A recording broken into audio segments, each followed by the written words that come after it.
ben ritrovati con i TG Flash di New Sicilia. È morto oggi a Roma Sinisa Mihajlović, aveva soltanto 53 anni. Negli ultimi giorni le sue condizioni erano peggiorate, oggi è giunta la tragica notizia. Ricordato per una grandissima carriera di altissimo livello da calciatore e da allenatore, anche ex Catania, Mihajlović è stato sconfitto da una grave forma di leucemia contro cui combatteva da 3 anni. Un incidente stradale si è verificato nella tarda mattinata di oggi in viale Regione Siciliana a Palermo. A entrare in collisione a pochi metri dalla fermata Emiri Est all'altezza di via Perpignano sono state una Peugeot bianca e un tram in transito.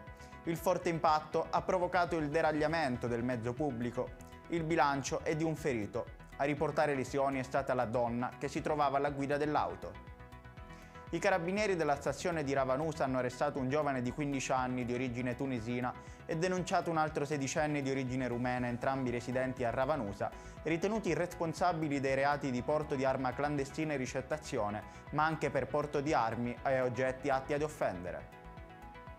È stata prorogata al 28 febbraio 2023 con decreto del dirigente generale del Dipartimento regionale delle Finanze il termine con cui è possibile pagare la tassa automobilistica senza le sanzioni e gli interessi. La possibilità era scaduta il 30 novembre secondo la legge regionale 16 del 10 agosto scorso. Si potranno quindi pagare entro febbraio i bolli auto e moto la cui scadenza sia stabilita tra l'1 gennaio 2016 e il 31 dicembre 2021. Ed è tutto per questa edizione, il prossimo appuntamento sarà questa sera alle ore 20.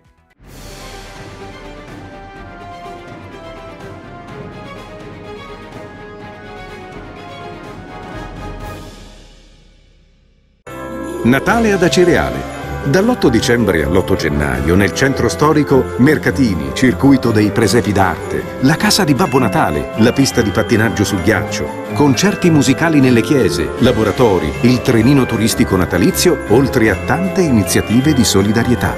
Il 24 dicembre alle ore 20 Uzzukku, tradizionale accensione. L'amministrazione comunale augura buone feste.